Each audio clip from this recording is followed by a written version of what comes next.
Voici le 2008, le crossover urbain Made in Peugeot. C'est la réponse du constructeur sochalien au Renault Captur dans un registre un peu plus classique et un peu plus élégant.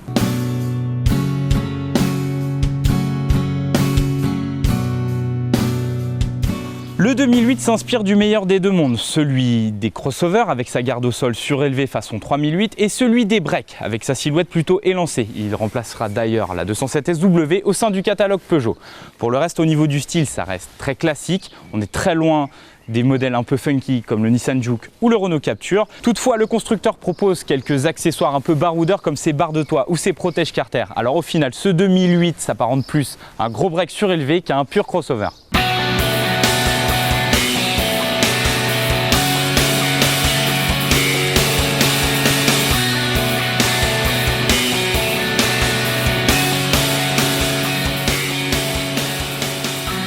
L'habitacle est le même que celui de la 208, le mobilier est similaire et ce qu'on peut remarquer c'est que la qualité perçue est vraiment au niveau du premium, tant au niveau des assemblages que des matériaux.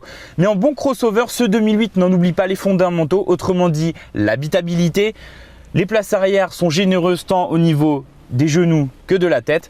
Alors par rapport au Captur, on peut chipoter par l'absence de banquette coulissante, mais le 2008 se rattrape avec un volume de coffre vraiment conséquent à 360 litres. Et pour terminer, la modularité, c'est simple mais très bien pensé puisque d'un tournement, vous appuyez sur les petits boutons et vous libérez un volume de coffre de 1400 litres et un espace de chargement totalement plat. Pour terminer, deux petites choses, c'est pas vraiment nouveau mais Peugeot a décidé de l'inclure sur le 2008. On pense au Peugeot Connect Apps. Alors c'est une clé 3G qu'on insère dans le plug USB et vous disposez vraiment de beaucoup d'applications qui vous facilitent la vie, comme par exemple les stations-service à proximité avec le prix des carburants mis à jour.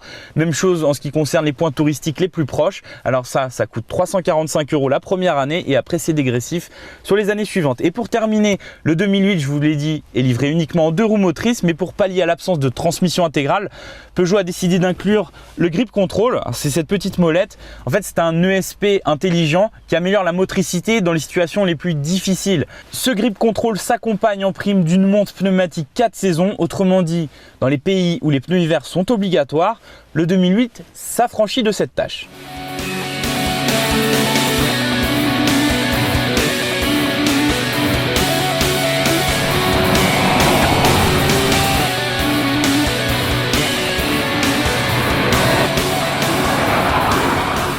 Alors bienvenue à bord du nouveau 2008, le concurrent tout désigné du Renault Captur, et une chose est sûre, c'est qu'il sort du lot en matière de comportement.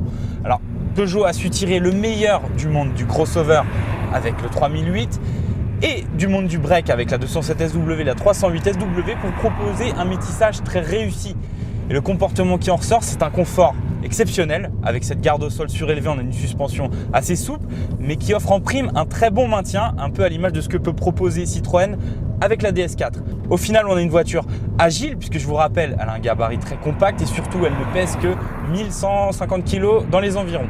Et pour terminer, en ce qui concerne les motorisations, eh bien, il reprend l'ensemble du catalogue proposé sur la 208. Aujourd'hui, nous disposons du HDI 115 chevaux, un moteur qui suffit amplement à déplacer le 2008. Malheureusement, il a un appétit d'ogre avec environ 9 litres relevés aujourd'hui sur notre essai.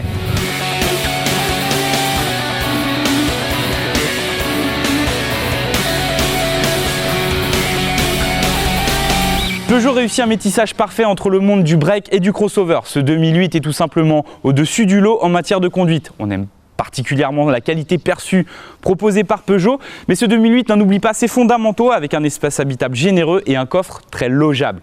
Alors le seul reproche qu'on peut faire à cette voiture, c'est qu'elle est un petit peu classique par rapport à la concurrence, par rapport à l'aspect un peu plus funky et personnalisable d'un Renault Captur par exemple. Maintenant les tarifs restent bien contenus et dans la catégorie avec un prix d'attaque fixé à 15 200 €. La version intermédiaire de notre essai aujourd'hui tourne aux alentours des 23 000 €. La commercialisation interviendra dès la mi-mai.